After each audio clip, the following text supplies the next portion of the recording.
Marxist പാർട്ടിയിലെ അഴിമതിയും പണാപഹരണവുമെല്ലാം ആ പാർട്ടിയുടെ മുതിർന്ന നേതാക്കന്മാർ തന്നെ, പയ്യന്നൂരിലെ മുൻ ഏരിയ സെക്രട്ടറി തന്നെ, ജില്ലാ കമ്മിറ്റി അംഗം തന്നെ ഇന്നലെ പരസ്യമായിട്ട് മാധ്യമങ്ങളുടെ മുൻപിൽ പറഞ്ഞത് വളരെ ഗൌരവമുള്ള കാര്യമാണ്. ഇത് മഞ്ഞുമലയുടെ ഒരു അറ്റം മാത്രമാണ്. മാർക്സിസ്റ്റ് പാർട്ടിയിൽ നടക്കുന്ന ഗുരുതരമായ അഴിമതിയും സാമ്പത്തിക ക്രമക്കേടുകളും സഹകരണ മേഖലയിലാണെങ്കിലും രക്തസാക്ഷികളുടെ ഫണ്ട് പോലും അപഹരിക്കുന്ന നേതാക്കന്മാരെ സംരക്ഷിക്കുന്ന പാർട്ടിയായി മാർക്സിസ്റ്റ് പാർട്ടി കണ്ണൂർ ജില്ലയിൽ നിന്ന് തന്നെ, മുഖ്യമന്ത്രിയുടെയും പാർട്ടി സെക്രട്ടറിയുടെയും ജില്ലയിൽ നിന്ന് തന്നെ ഉയർന്നു വന്നിരിക്കുന്ന ആക്ഷേപത്തെ കേവലം നിഷേധിച്ചതുകൊണ്ടോ പാർട്ടി ചർച്ച ചെയ്താണ് എന്ന് പറഞ്ഞതുകൊണ്ടോ കാര്യമില്ല. അതിനെ സംബന്ധിച്ച് കേസ് രജിസ്റ്റർ ചെയ്ത് അന്വേഷണം നടത്താൻ ഗവൺമെന്റ് തയ്യാറാകണം എന്നാവശ്യപ്പെടുകയാണ്. നേതാക്കന്മാരുമായിട്ട് ഞങ്ങൾ ആശയവിനിമയം നടത്തിയിരുന്നു. അതിന്റെ ഭാഗമായിട്ട് തെരഞ്ഞെടുപ്പ് ഒരുക്കങ്ങളുടെ പ്രവർത്തനങ്ങൾ ത്വരിതപ്പെടുത്താൻ തീരുമാനിച്ചു. 27-ാം തീയതി തന്നെ കേരളത്തിലെ കോൺഗ്രസ് ഇലക്ഷൻ കമ്മിറ്റി 27-ന് തിരുവനന്തപുരത്ത് ചേരുന്നു.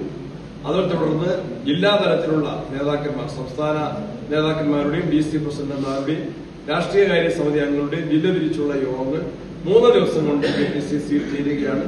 സീറ്റ് ചർച്ച ഉൾപ്പെടെയുള്ള മറ്റു കാര്യങ്ങളുമായിട്ട് UDF-ഉം കോൺഗ്രസും മുന്നോട്ട് പോകും.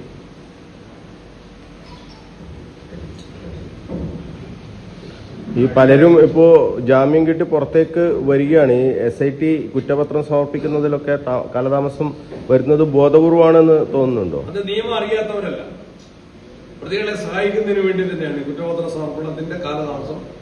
പ്രതികൾക്ക് ജാമ്യം കിട്ടുന്നതിനുള്ള കളമൊരുക്കലാണ്.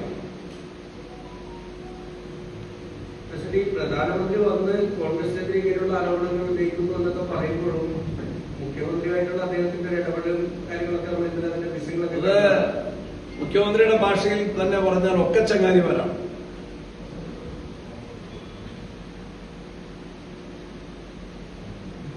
അവരുടെ എല്ലാം ഇരുകൂട്ടരുടെയും മുഖ്യ ശത്രു കോൺഗ്രസ് ആണ്. ഈ സ്വർണ്ണക്കൊള്ളയിൽ ഈ അടൂർ പ്രകാശും ഈ പൊറ്റിയും തമ്മിലുള്ള ബന്ധം ഇങ്ങനെ കൂടുതൽ ചർച്ചയിലേക്ക് വരികയാണ്. നല്ല ചോദ്യമാണ്. എന്താണ് ഒരു കേസിലെ, ഗുരുതരമായ ഒരു കേസിലെ പ്രതിയായ വ്യക്തിയുമായിട്ട് ഒരു വ്യക്തി സംസാരിക്കുന്നു, ഒരു രാഷ്ട്രീയ നേതാവോ ജനപ്രതിനിധിയോ സംസാരിക്കുന്നോ, അദ്ദേഹം ഒന്നിച്ച് ഫോട്ടോ എടുക്കുന്നോ, അതെങ്ങനെ കേസുമായി ബന്ധപ്പെടുന്നു?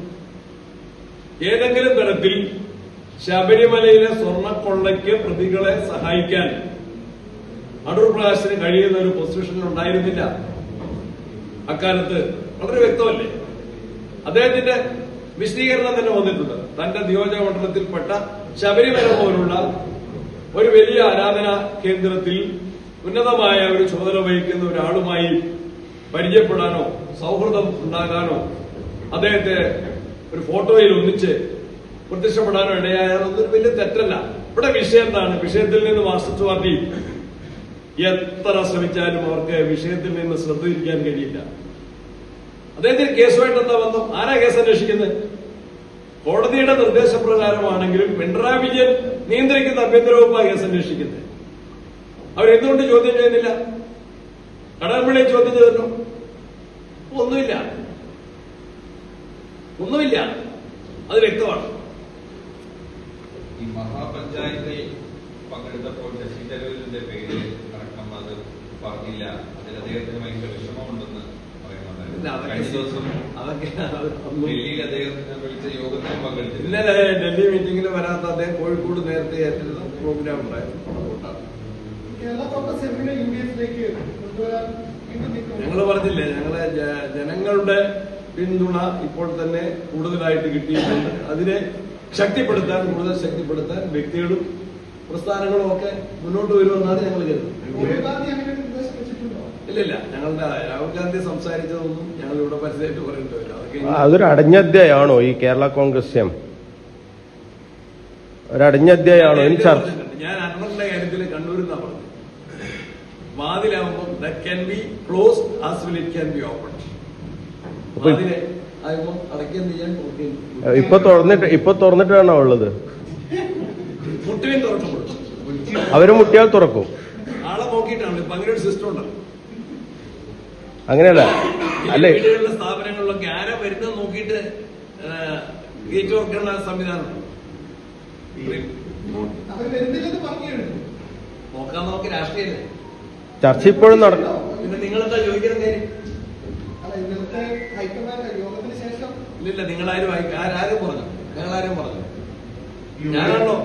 അല്ല, ആവശ്യമുണ്ടോ ഈ കേരള കോൺഗ്രസ് എം ആവശ്യമുണ്ടോ UDF ശാക്തീകരിക്കാൻ? കണ്ണൂർ ജില്ല ഇന്നലെ കെ സുധാകരൻ രാഹുൽജിയുടെ RKജിയുടെ മുമ്പിൽ പറഞ്ഞതാ. കണ്ണൂരിൽ എത്രയോ ആൾക്കാർ ഇങ്ങോട്ട് വന്നു, NCP നേതാക്കന്മാരൊക്കെ. ഉഭയകക്ഷി ചർച്ചകൾ തുടങ്ങുന്നതിന് മുമ്പ് തന്നെ PJ ജോസഫ് പറയുന്നത് കഴിഞ്ഞ തവണ മത്സരത്തിൽ സീറ്റുകളൊക്കെ തന്നെ കേരള കോൺഗ്രസ് ഇത്തവണ മത്സരിച്ചവരെ സീറ്റുകൾ വെച്ചു മാറുന്ന ചർച്ചകളൊന്നും ഉണ്ടാവില്ലായിരുന്നു. ഞാൻ എന്റെ ശ്രദ്ധയപ്പെട്ടില്ല. പിന്നെ അങ്ങനെ പറഞ്ഞിട്ടുണ്ട്. അതൊക്കെ സൗഹൃദ സംഭാഷണത്തിലൂടെ UDF സീറ്റ് വിഭജനം പൂർത്തിയാക്കും. വെച്ചു മാറുന്നുണ്ട്. തീരുമാനമായിട്ടില്ല. ഹൈക്കമാൻഡ് തീരുമാനിക്കേണ്ട ആരൊക്കെ മത്സരിക്കും.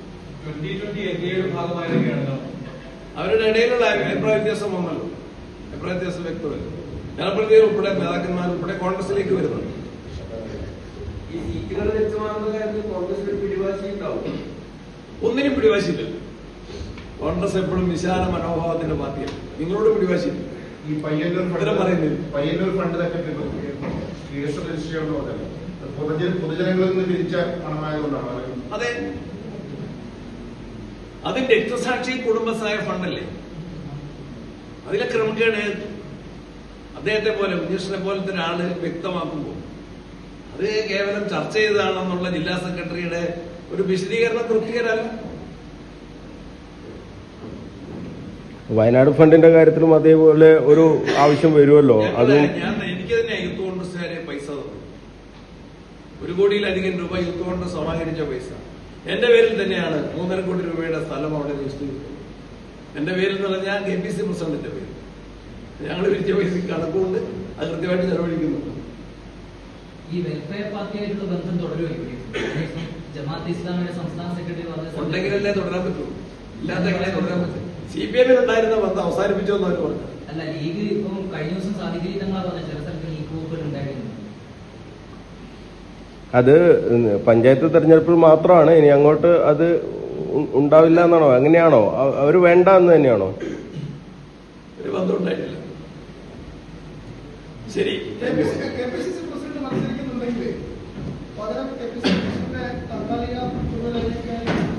ഇമാജിനറി പ്രശ്നം. കോൺഗ്രസ് നേതൃത്വം